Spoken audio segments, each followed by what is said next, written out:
Hi guys, very short video. I'm going to keep this one super simple, super quick. It's how to remove IKEA Maximera drawers. I've been going absolutely crazy. I've put my drawer in too low. I need it up. For about 3 weeks I've been scratching my head and trying to look on the internet to try and find videos and blogs or forums, and I've not come across much. So I'm thinking other people are going to be in the same position as me, so I've just figured it out. So I'm going to show you here. This is my drawer, Maximera, IKEA, pretty basic, pretty standard. Hope you can see that. So some people say you pull it out and just lift it up. There is a clip. There's a clip here.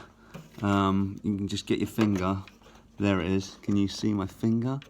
There, that little thing there. It obviously unconnects something, but yeah, you push that and there's one on the other side, so you just put your fingers in, push it, and then pull up. So pull your drawer completely out. Oh. So yeah, pull your drawer completely out,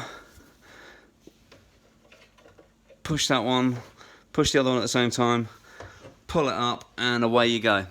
Sorted. So yeah, hope that's helped everybody. Leave us a comment below if you still can't figure it out, because you can feel this plastic like thing pretty easily with your fingers, but yeah, you just got to have a bit of a fiddle around. So yeah, catch you next time guys. Cheers, bye.